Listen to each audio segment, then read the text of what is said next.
Assalamualaikum warahmatullahi wabarakatuh. Salam sejahtera bagi kita semua. Selamat berjumpa kembali dengan mata kuliah Administrasi Pelayanan Umum dan Advokasi. Bersama saya, Muhammad Nariman Prihatrejo. Hari ini kita akan berbicara tentang standar pelayanan minimal. Jadi, setiap pelayanan yang diberikan oleh pemerintah itu minimal harus melaksanakan hal-hal yang akan kita bahas di hari ini. Di tengah hutan pinus, mari kita memulai materinya.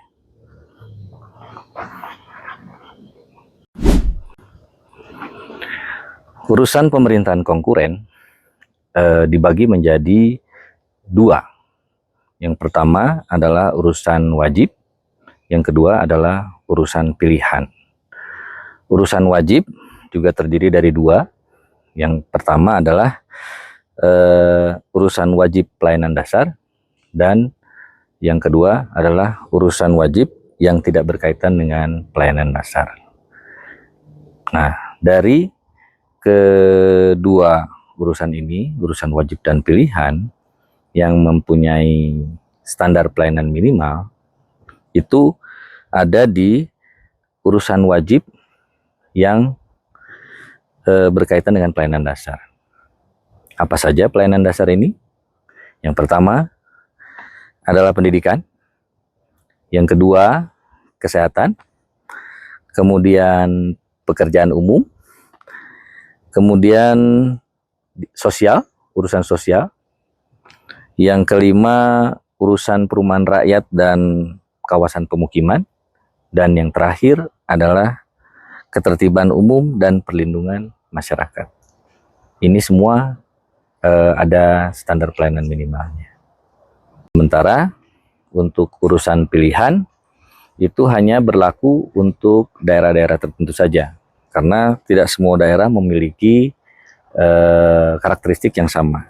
Seperti misalnya kelautan dan perikanan, pariwisata, pertanian, kehutanan, energi dan sumber daya alam lainnya, sumber daya mineral, perdagangan, perindustrian, dan transmigrasi. Ini tidak semua daerah mempunyai urusan ini, tergantung kondisi wilayahnya.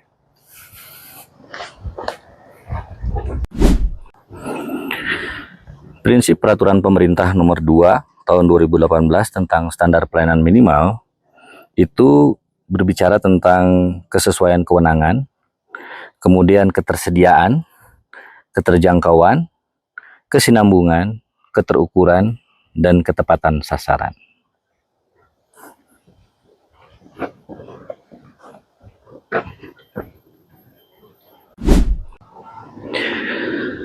Kriteria penetapan substansi pelayanan dasar sebagai SPM itu menurut pasal 3 ayat 3 Peraturan Pemerintah Nomor 2 Tahun 2018 itu harus bersifat mutlak dan dapat distandarisasi, sehingga masyarakat bisa mendapatkan pelayanan yang sama di setiap daerah.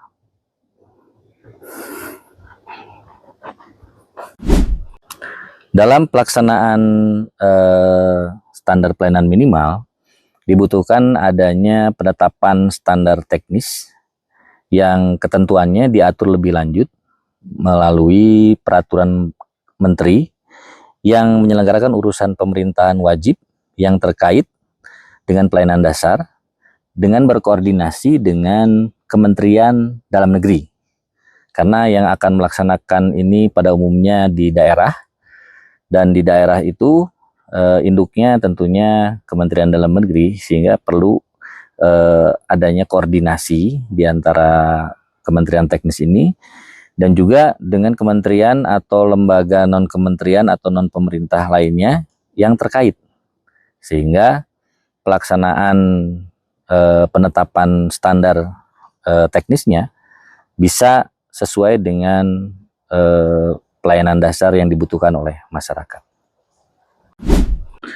Sementara itu, strategi pencapaian SPM di daerah itu yang pertama harus melalui sosialisasi dan koordinasi, kemudian integrasi dalam dokumen perencanaan pembangunan daerah. Jadi harus ada sinkronisasi antar perangkat daerah yang akan menyelenggarakan SPM.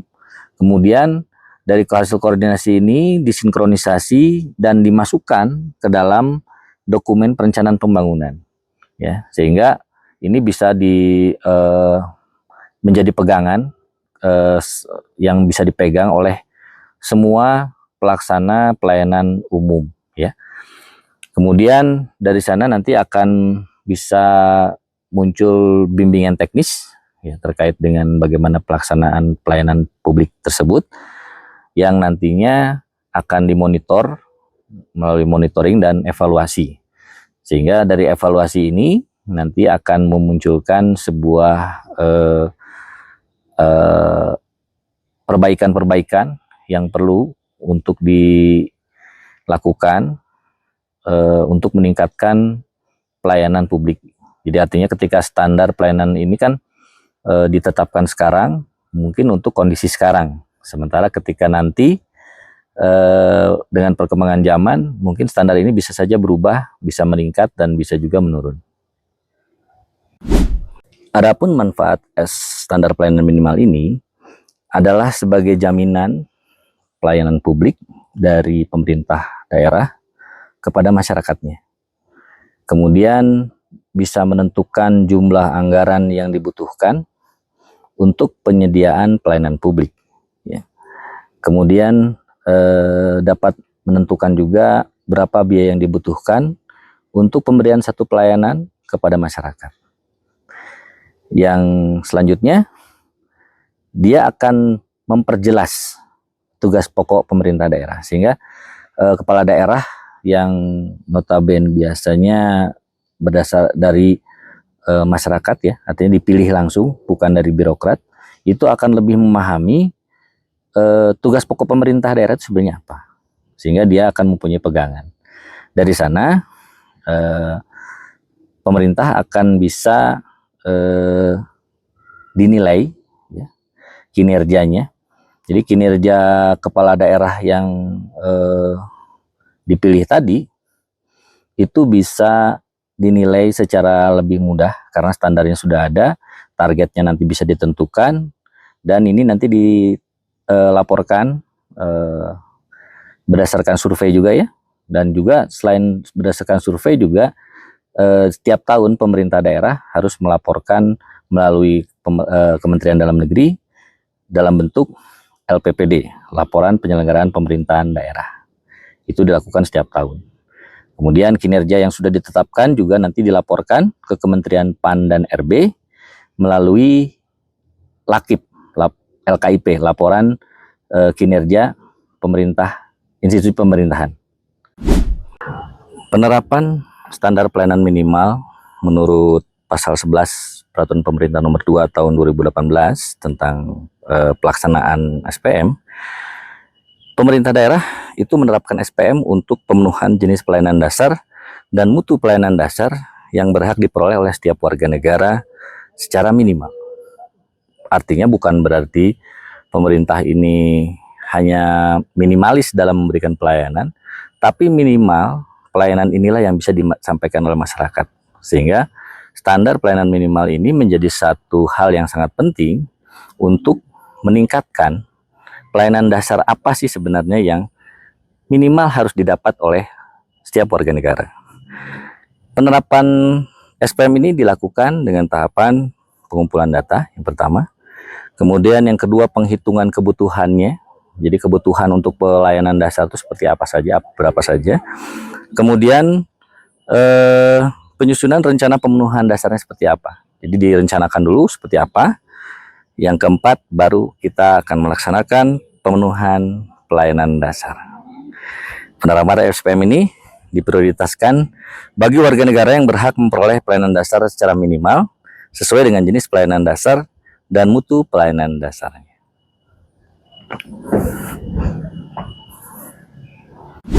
Hasil pelaporannya digunakan pemerintah pusat untuk merumuskan kebijakan nasional dan pemberian insentif atau disinsentif terhadap daerah-daerah yang berhasil ataupun tidak berhasil melaksanakan pelayanan umum. Jadi nanti ini akan digunakan sebagai penilaian kinerja perangkat daerah dan kinerja pemerintah daerah juga. Kemudian untuk pengembangan kapasitas daerah maupun kapasitas sumber daya manusia di daerah, dan menyempurnakan kebijakan penerapan SPM dalam perencanaan dan penganggaran pembangunan daerah. Jadi ketika laporan ini dinyatakan berhasil, artinya kemungkinan pemerintah daerah tersebut bisa mendapatkan insentif. Namun apabila pelayanan publik di daerah tersebut tidak memenuhi standar, maka dia akan mendapatkan disinsentif. Itu salah satu mekanisme reward and punishment.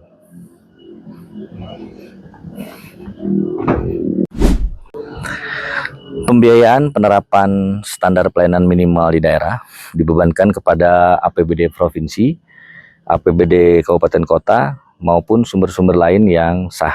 Artinya di sini pemerintah dapat berkolaborasi dengan berbagai pihak, dengan berbagai stakeholder yang terkait dengan pelayanan dasar. Jadi tidak menutup kemungkinan apabila nanti pada saat pelaporan itu juga ikut dilaporkan sejauh mana kolaborasi yang dilakukan oleh pemerintah baik dengan masyarakat maupun dengan swasta.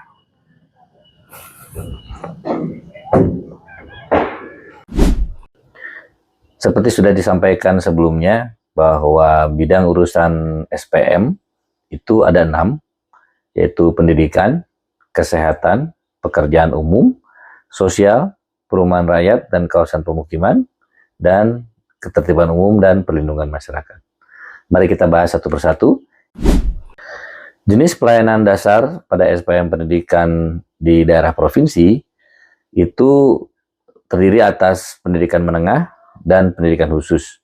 Sementara untuk jenis pelayanan dasar pada SPM pendidikan daerah kabupaten dan kota terdiri dari pendidikan anak usia dini, pendidikan dasar, dan pendidikan kesetaraan. Jenis pelayanan dasar pada SPM kesehatan di daerah provinsi terdiri dari 2. Yang pertama adalah pelayanan kesehatan bagi penduduk terdampak krisis kesehatan akibat bencana dan atau yang berpotensi bencana di level provinsi. Kemudian yang kedua adalah pelayanan kesehatan bagi penduduk pada kejadian luar biasa yang di level provinsi juga. Sementara untuk yang di kabupaten dan kota itu terdiri dari pelayanan kesehatan ibu hamil, kesehatan ibu bersalin, pelayanan kesehatan bayi baru lahir, pelayanan kesehatan balita, pelayanan kesehatan pada usia pendidikan dasar, pelayanan kesehatan pada usia produktif, pelayanan kesehatan pada usia lanjut, pelayanan kesehatan penderita hipertensi, kemudian pelayanan kesehatan penderita diabetes mellitus, pelayanan kesehatan orang dengan gangguan jiwa berat, kemudian pelayanan kesehatan orang terduga tuberkulosis, dan pelayanan kesehatan orang dengan risiko terdeteksi virus yang melemahkan daya tahan tubuh manusia atau HIV, dan yang bersifat peningkatan promotif atau pencegahan atau preventif. Jenis pelayanan dasar pada pemerintah daerah provinsi di urusan pekerjaan umum itu adalah yang pertama tentang pemenuhan kebutuhan air minum curah lintas kabupaten kota dan penyediaan pelayanan pengolahan air limbah domestik atau regional lintas kabupaten kota. Sementara untuk yang SPM pekerjaan umum kabupaten dan kota terdiri dari pemenuhan kebutuhan pokok air minum sehari-hari dan penyediaan pelayanan pengolahan air limbah domestik. Untuk jenis layanan urusan sosial itu penyandang disabilitas, anak terlantar, lanjut usia terlantar, gelandangan dan pengemis, dan korban bencana. Standar pelayanan urusan perumahan rakyat dan kawasan pemukiman di level provinsi, jenis pelayanan dasarnya adalah penyediaan dan rehabilitasi rumah yang layak huni bagi korban bencana di level provinsi, kemudian fasilitasi penyediaan rumah yang layak huni bagi masyarakat yang terkena relokasi program pemerintah daerah provinsi. Kemudian untuk di kabupaten kotanya, yang pelayanan dasarnya terdiri dari penyediaan dan rehabilitasi rumah yang layak huni bagi korban bencana di level kabupaten dan kota, dan fasilitasi penyediaan rumah yang layak huni bagi masyarakat yang terkena relokasi program pemerintah daerah, kabupaten, atau kota. Standar pelayanan urusan ketertiban umum dan perlindungan masyarakat itu adalah jumlah warga negara yang memperoleh layanan akibat dari penegakan hukum Perda dan Perkada. Selanjutnya, jumlah warga negara yang memperoleh layanan informasi rawan bencana. Kemudian, jumlah warga negara yang memperoleh layanan pencegahan dan kesiapsiagaan terhadap bencana. Selanjutnya, jumlah warga negara yang memperoleh layanan penyelamatan dan evakuasi korban bencana. Dan yang terakhir, jumlah warga negara yang memperoleh layanan penyelamatan dan evakuasi korban kebakaran. Demikian yang bisa saya sampaikan dalam kesempatan kita kali ini. Kita akan bertemu kembali dalam materi pelaporan standar pelayanan minimal di lain kesempatan. Wabillahi taufiq wal hidayah. Wassalamualaikum warahmatullahi wabarakatuh.